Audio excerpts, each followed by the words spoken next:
welcome back to the Mindset Quest. Today, I'm going to be talking about fear.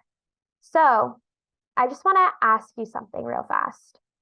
Is fear itself what we're actually afraid of, or is it something else?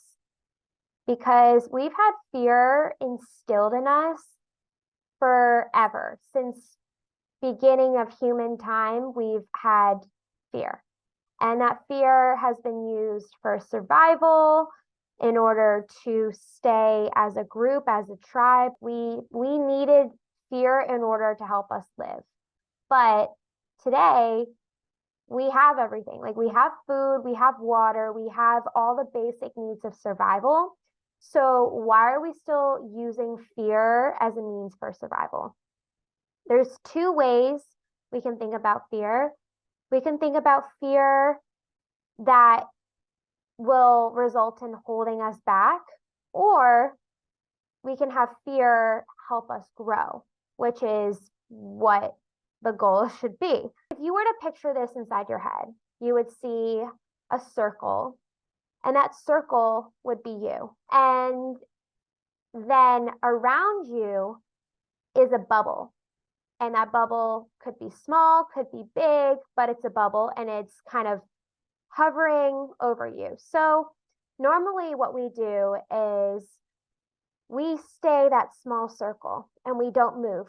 We could be in the middle, and we like it there because there's no scared, there's no fear installed in us. It's just we're comfortable because we're doing the same things that we do every day.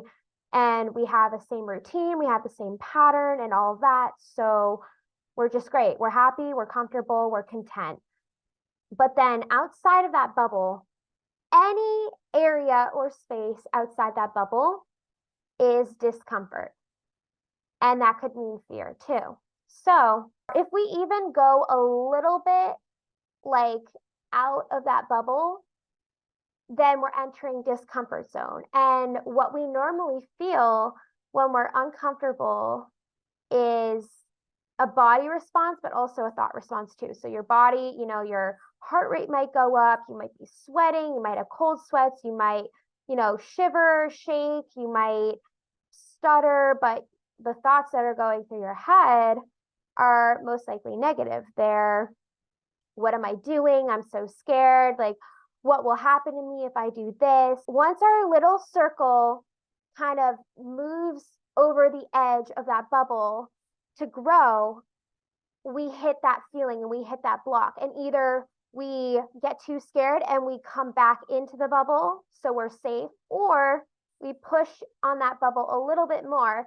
And you would think when we push on that bubble that it would pop, but it doesn't. It actually grows. So let me give you a little example just to help you visualize it better. So when you were little, you probably learned how to ride a bike, right?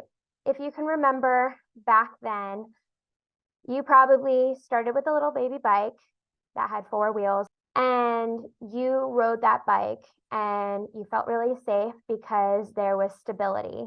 Those training wheels were stable enough for you to ride it without falling. And then it came time that all your friends started to ride bikes without training wheels. So then you wanted to do that too. You had your parents or some loved one help you ride a bike for the first time. And when they took off the training wheels, they were like, I'll be here for you. I won't let go. And you start riding that bike. You're wobbling, all of that, but you're still up. You don't realize it for a second and you're doing it on your own and you feel great. Your body actually realizes that, oh, I'm still here. I've pushed my fear a little bit, my discomfort a little bit, but I'm still here. After that realization of someone not being there sets in, you're either riding your bike or you fall off the bike. But the point is that your thought process and your body knows how it feels when it's in that state, and you either never ride a bike again or you get back on and you start riding it again. And most people get back on and start riding again. So Why is that? Like, why do you do that? You did something, you hurt yourself. Why'd you do it again? Because you leaned into that fear. Instead of letting that idea of, oh, I'm going to get hurt. Oh, something's going to happen to me if I ride that bike. You're like, no, I'm going to get back up and do it again. And you're leaning into that idea that if you achieve that fear or if you face that fear, then you're going to grow. So why is it so easy for kids to not let their limiting beliefs and fears hold them back? That's because they're so open-minded. So why can't us as adults do that too? Like what came into our heads that all of a sudden we can't do things anymore, that we're scared of what would happen if this would happen? Why is that? Are we leaning into this fear or are we retreating back to what's comfortable? One example that I really like where we lean into fear, we lean into limiting beliefs and growth and action is my example of working out. I know that when I'm lifting weights at the gym or I'm running on the treadmill and stuff like that, I'm not staying in a comfort zone. The whole point of exercise is to get out of that comfort zone.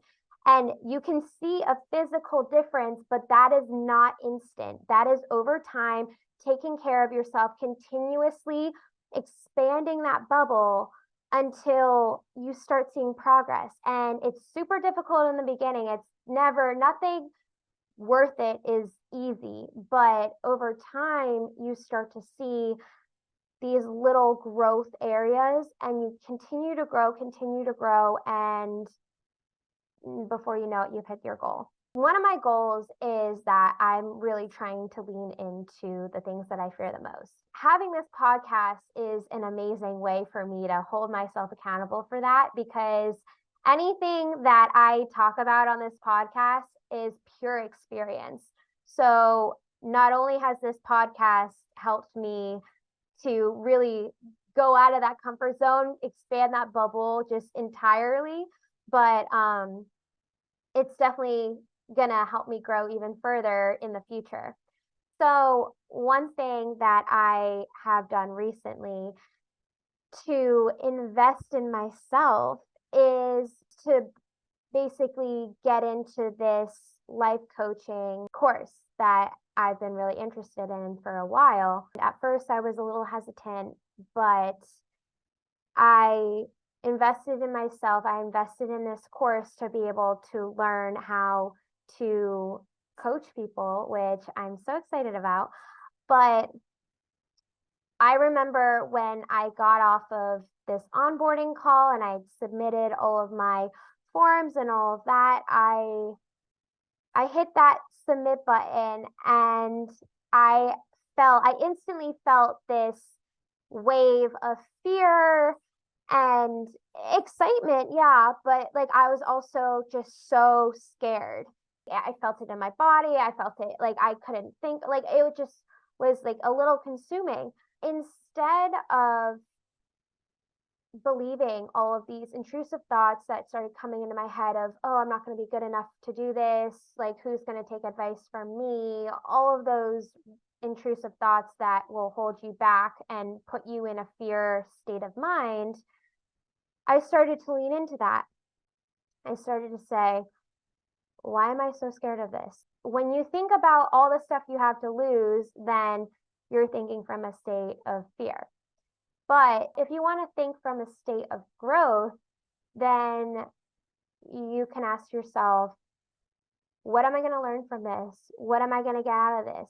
There are two paths you can take when it comes to fear. You can let the fear scare you back into a comfortable place, or you can go into another path and say, I'm going to face my fear. I'm going to lean into it and I'm going to see where this path takes me. We most often than not choose that first path of safety because we're scared of letting go of that control with an uncertainty comes growth. So we're just so scared of not having control and not having like an instant response that we know we're doing the right thing, that we get scared back into that comfortable place. I would love for you to lean into some of your fears more. If you want to, you can write down some stuff you've been afraid of, and that can be obviously really personal. And I highly suggest you write it down in your notes, because your notes can be some of the most informative and motivating things on your phone. As much as we scroll through social media and want to see that as motivation, your notes to yourself are actually one of the most motivating things you can do. So I suggest you write down something you feared for a while in your notes and see how you can maybe challenge those limiting beliefs and dishonest thoughts that pop up when you have something that you fear, and maybe even face it, because sooner or later, if you don't face it now, you might have to face it later. On that note, I would love to end every episode with just saying, make your mindset a key to your quest. And I hope that you make this fear mindset a mindset of growth instead. I can't wait to see you on the next episode. Thanks. Bye.